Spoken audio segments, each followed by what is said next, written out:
Welcome, welcome. Content, got it. All right, all right. Let me just put this video here so y'all can see me. All right, so welcome to Abundance Church. We call it Saturday Sermons, aka Abundance Church with Ash Cash. And today I want to talk What you about said? the one true source, right? Understanding where your power lies. Okay. I And didn't really one of the understand. As long reasons. as I got my glasses, I should be fine. Wait, hold on. Let me mute this person whoever's talking. Let me make you the co-host as well. Sorry. Sorry, y'all. Well, even saying sorry is messing up. I gotta start over now. No, it's like, all right, cool. So, I made you co-host also. If you could let people in, and then make sure nobody's like everybody's muted. All right, we start over. Uh, for the um for the recording. Well, so welcome to Abundance Church, or AKA Saturday Sermons with Ash Cash. And so today we're talking about the one true source, right? Understanding where real power lies. Um, man, where do I start? So there's a lot of things happening in the news, right? I want to say number one, we're obviously being inundated with with Brother Love, with P. Diddy, with Puff Daddy, a lot of stuff that's happening in the news, things that some vile things that he is being accused of, that he allegedly done. And I'm saying allegedly because we have to give everybody grace, and we have to let everything play out. So no matter how true something sounds, we don't want to jump into conclusion as to the validity of anything before we allow everything to play out. At the same time that we're being inundated with all of this, there's some documentaries that have been put out. One specifically was on I want to say Netflix, focused on Nickelodeon, right? Nickelodeon and all of this things that have been happening to like child stars and things of that nature. And when I think about the allegations against Sean Combs and the allegations against Disney, Nickelodeon, these child stars and all this stuff. The one question I ask myself, especially as a father, right? Especially as a father, especially as somebody who just has given life to other people. I ask myself, like, how can things like this exist in this world, right? And one of the things that continuously um comes or people talk about is power. Like even when if you watch the Nickelodeon documentary, one of the things was like, man, this is a one opportunity that these people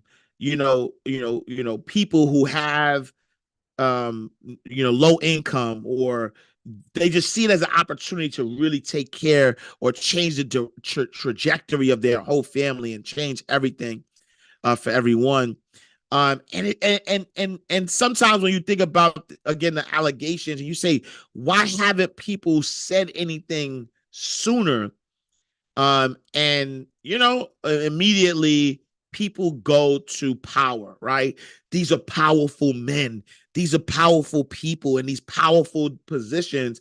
And I want to talk about that, right? I want to talk about like who really has power, right?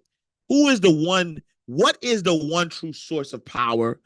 And then where does real power lie? And so, in a world where the concept of power is mainly misconstrued, right? And so because power is misconstrued, that leads to abuse, it leads to downfall. It is important then for us to, recalibrate our understanding and recognize what's true power, right? And so again, when you think about the disturbing headlines, right, they remind us of the fleeting and fragile nature of worldly power.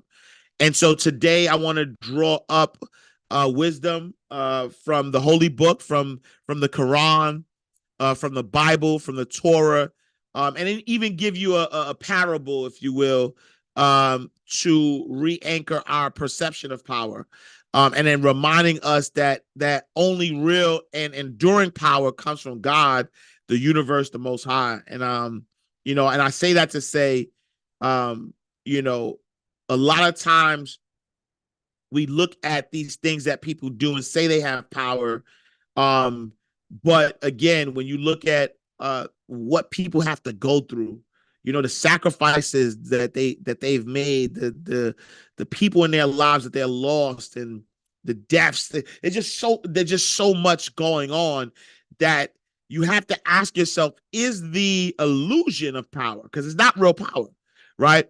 Unfortunately, a lot of us equate money to power, right? Like, oh, this person is rich, or this person could give you opportunities, aka money, right? And so we think, oh, this person is powerful because of their status in business, right?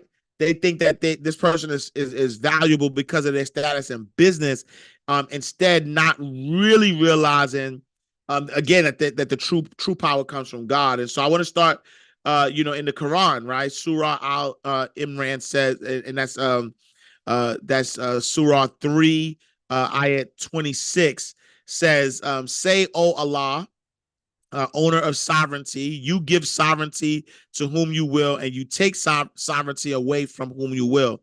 You honor whom you will, and you humble whom you will. In your hand is all good, right? In your hand, right? In God's hand, right? In your hand, it's all is all good.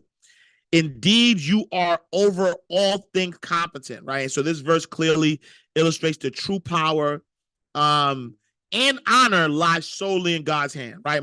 Reminding us of the temporary nature of human imposed power, right? So even the people that look like they're quote unquote winning, if they're not winning with the permission of God, right? Like if they're not winning with the permission of God, then that win, not even unfortunately, that win is not a long lasting win, right?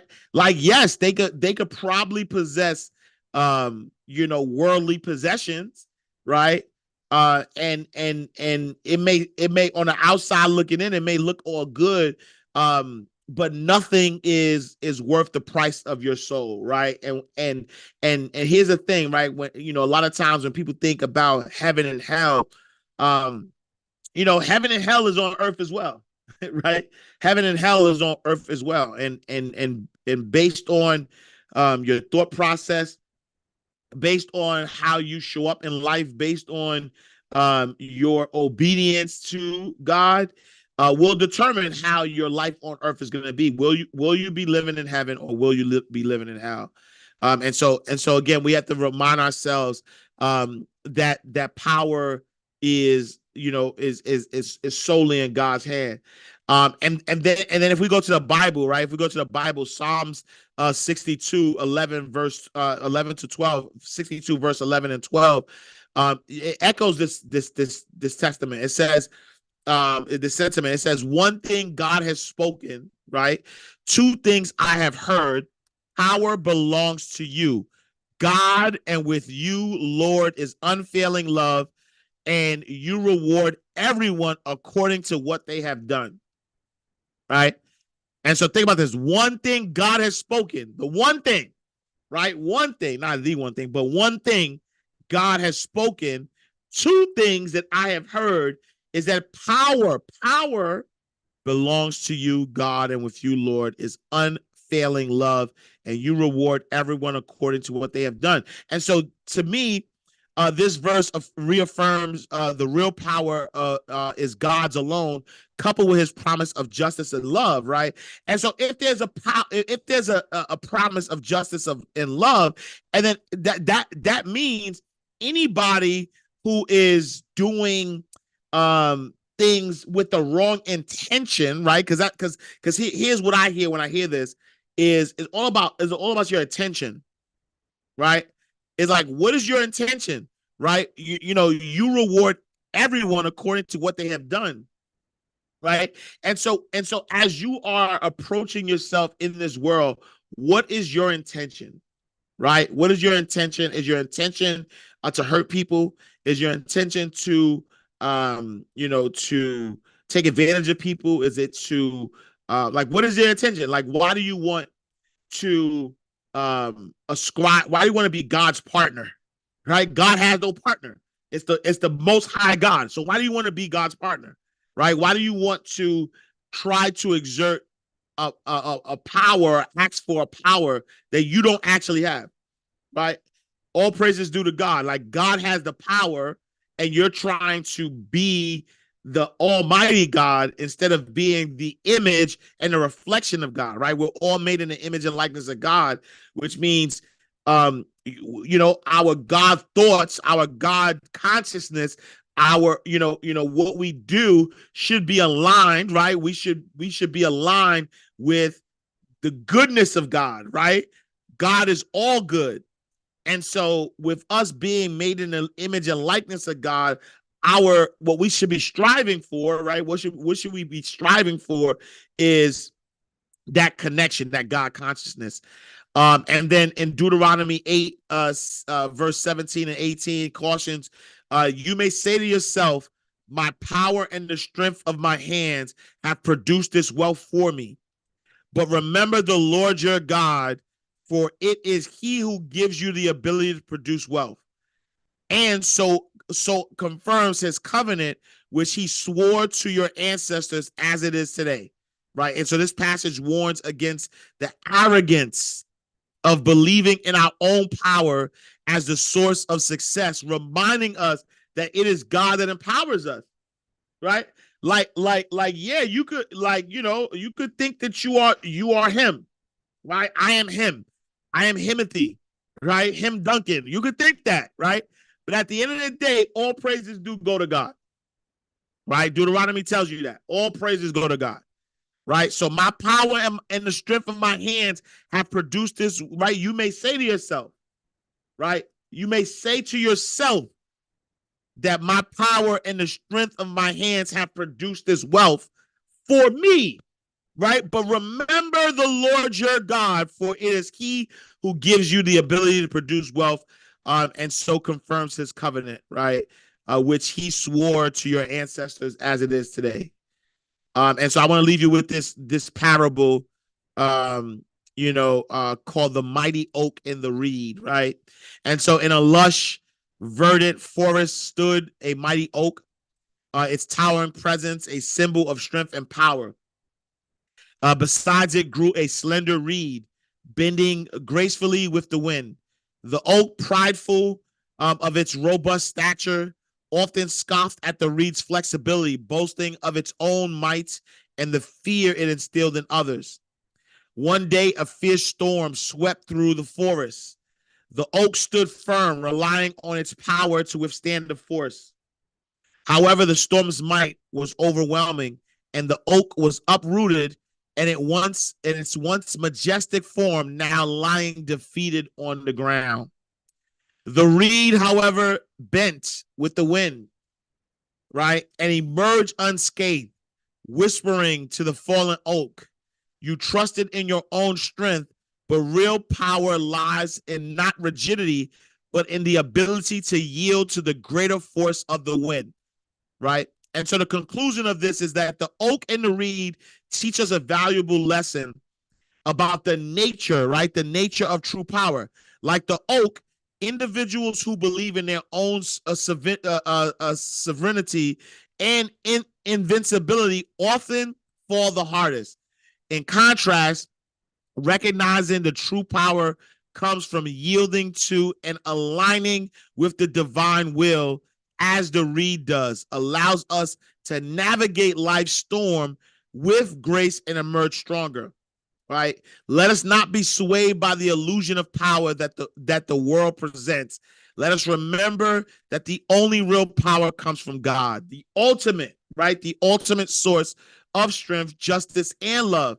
And by surrendering our ego, right? There go that word again, ego. By surrendering our ego and aligning our will with the divine, we tap into the true power that guides, protects, and sustain us through all of life challenges, right? And so that word, I want y'all to like I always, once I heard this from Wayne Dyer, I always said, man, like ego is edging God out, right? Ego is edging God out. And a lot of us are falling to our ego, right? A lot of us are falling to our ego. A lot of us, are asking God or allowing God to guide us in the beginning. And then sometimes when it looks like we got it, right? When it looks like we don't need God anymore, we almost like throw God to the side and say, all right, I got this from here, opposed to just allowing God to be in everything. Right? Like why why is it, right? And think about this, and we do this all the time. Think about this. You have nothing to do, right, with the way babies are born, right? Yes, from a health perspective, and being able to eat the right foods and things of that nature, but there is a divine force, right, that allows a baby to be born, for the most part, with all of its organs and the hand, the feet, and the heartbeat, and all of these beautiful things that happen within a baby in the darkness. And then a baby is born, then all of a sudden we see this beautiful creation and we stop leaning on God for it, right? And so an example of that, like I use the baby specifically because metaphorically, when you think about your business, when you think about your family life, when you think about all these things that you're trying to birth, right? These dreams, these aspirations, you're trying to birth something, and sometimes you're birthing it in the dark, right? Sometimes you don't know where the money's going to come from. You don't know where the client's going to come from. You don't know, there's a lot of things that you don't know, right? As you're birthing this business, as you're birthing this new life, if you will. And then somehow through sheer grind and through God's grace, a lot of times, right? Like you knew what you wanted, but how it was going to happen, you didn't know, right? And then all of a sudden you're given an opportunity, you're given the grace to thrive and to thrive and to what word I'm looking at? Flourish. Flourish. I'm like flourish. Why it sounds flourish? Flourish, right? To thrive, because I said thrive. I was like flourish. You're given an opportunity to thrive and to flourish, but then you start to kick God out of the equation, and focus on you and say, "Nah, I got this. I'm gonna do this my way." And this is how we get caught up, because we start to use our ego. We start to edge God out, and while we're edging God out, we're not allowing ourselves to follow divine guidance, and we make mistakes, right? And this is how we have these terrible things happening to people, because people are not realizing that the power, right? The power comes from God. There's no such thing as one opportunity, right? Anybody who thinks, man, this is my first and only opportunity to do this thing, then you don't understand the true power, of your higher power, of your source. Right? You don't truly understand. If you think, man, this is, I'm going to compromise myself, right? I'm going to compromise myself for this opportunity, then you don't really understand, right? You don't have a true understanding of where, opportunities come from. So, I'm going to stop there. I'm going to open it up for my people inside of the abundance community. Again, Instagram, thank you for tapping in. YouTube, thank you for tapping in. Remember, y'all could go to abundancecommunity.org. Sign up for the abundance community. We have two levels of membership, but you can sign up for the Abundance Community tap in. We have a thriving community that allows us to really learn from each other on a daily basis. We support each other, and then we help each other sort of get to that to the next level. And then we have tons of days that I'm on, that the community's on. And so I appreciate y'all for tapping in. As a matter of fact, I'll let y'all get a quick sneak peek on some of the questions. So I'll open it up. iPhone, I don't know who you are because your camera's off. But I see your hand up, so you could go iPhone. Yeah, it's Jay, man. Jay, what up, brother? What's good? What's going on, fam? Yeah, peace. I'm shaving right now, man. I'm not appropriate for the camera. That's no good. Yo, I want to say first, man.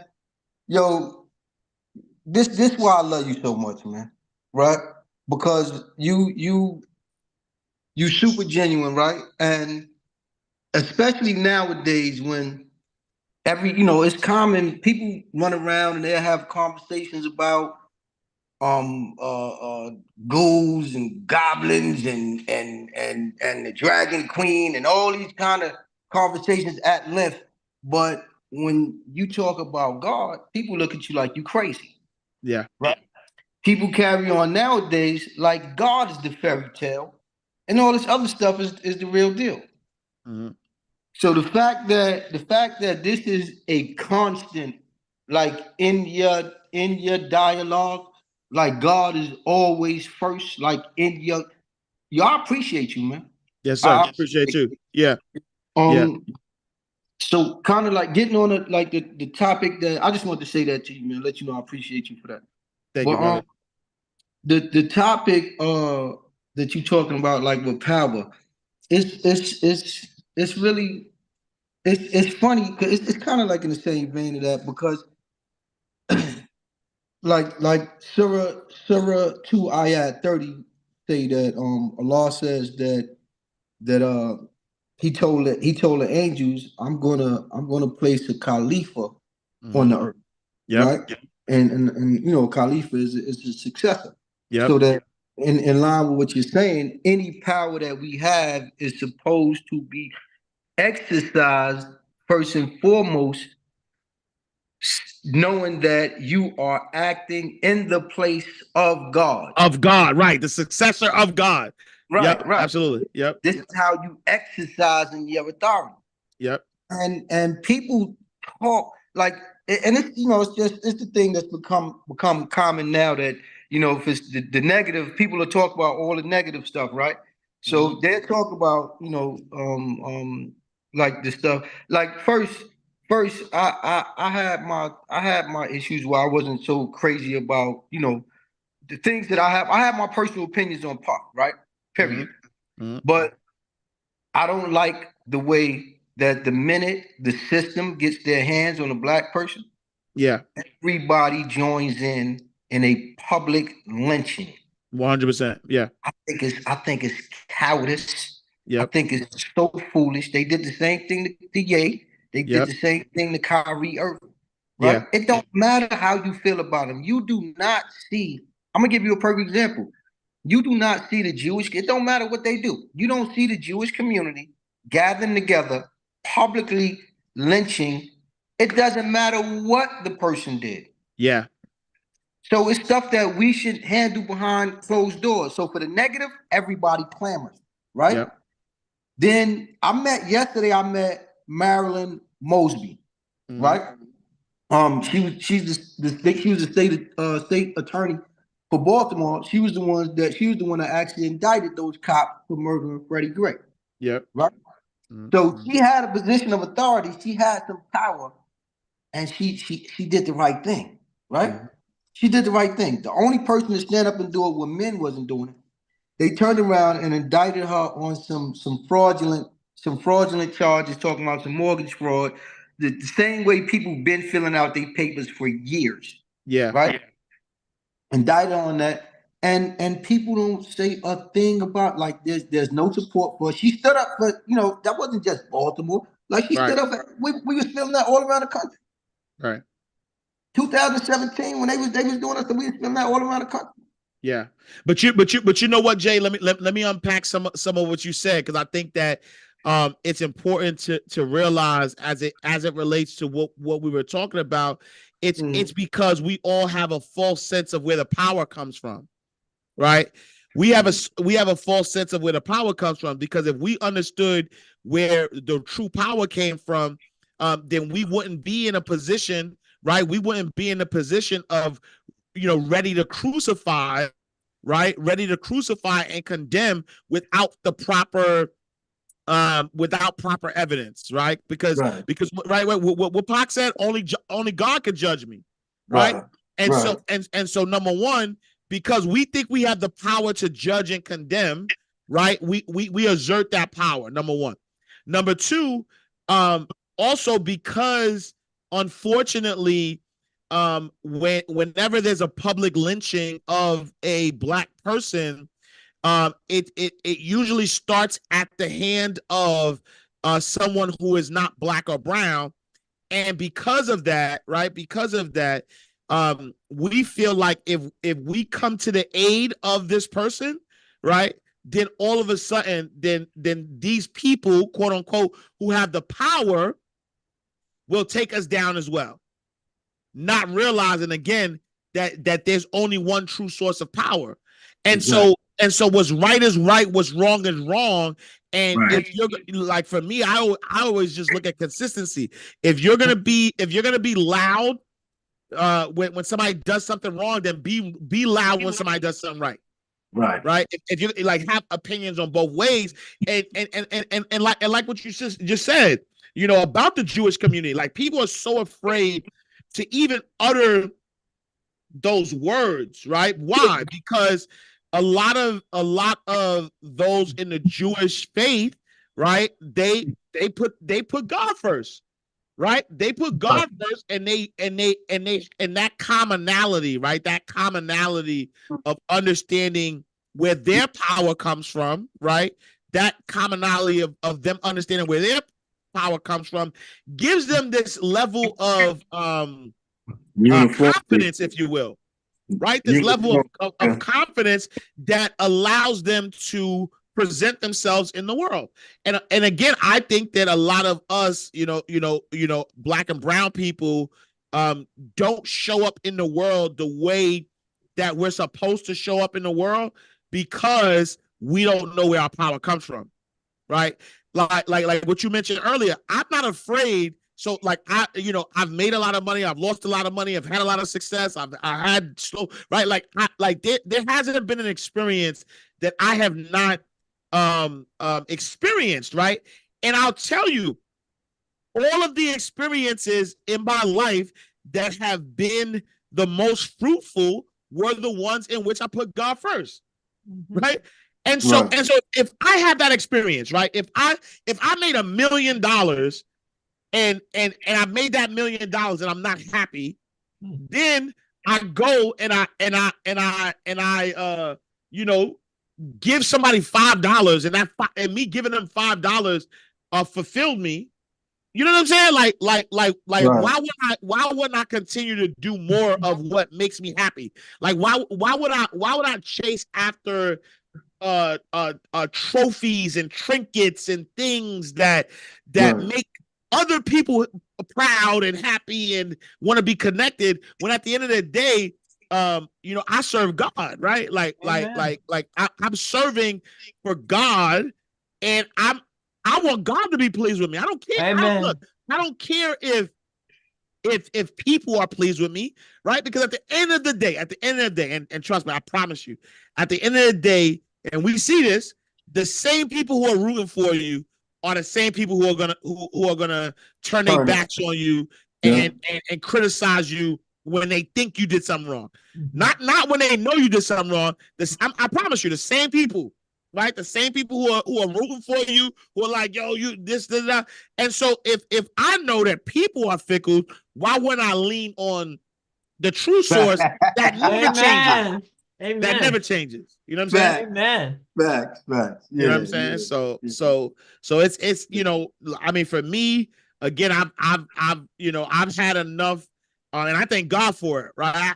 I've had enough experiences in life to know what's real and what's not real.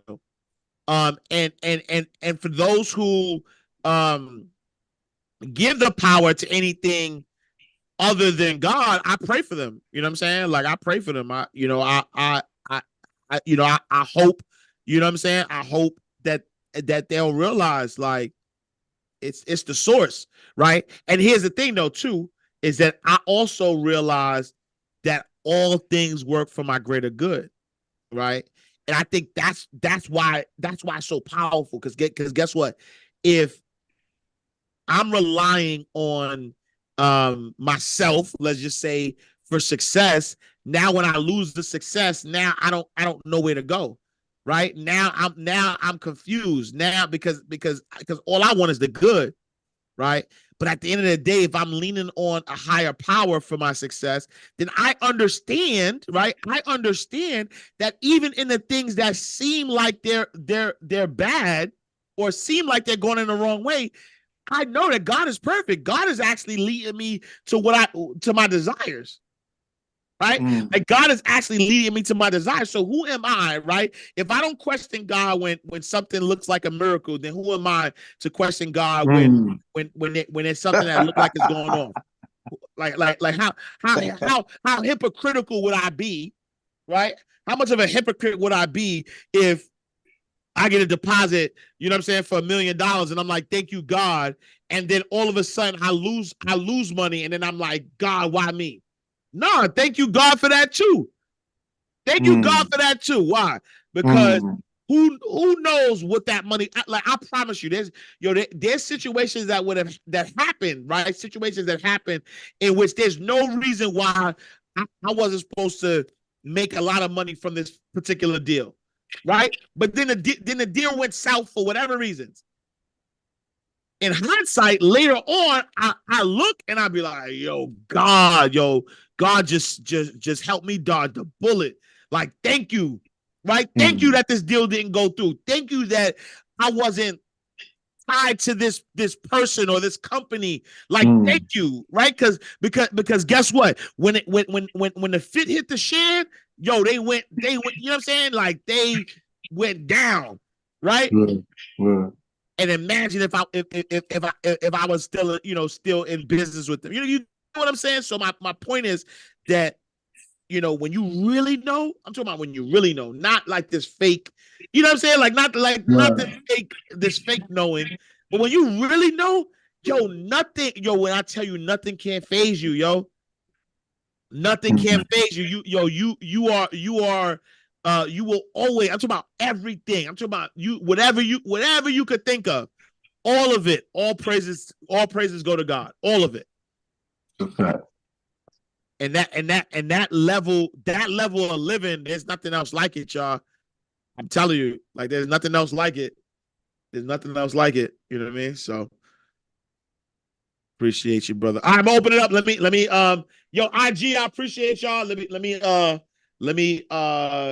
YouTube. Thanks for tuning in. If y'all need to join us, y'all can join us. Go to abundancecommunity.org. You can join the conversation. We'll be on for some time, just talking and just chatting some more. But I appreciate y'all. Again, join the Abundance Community, abundancecommunity.org. YouTube, love y'all. See y'all later. Peace.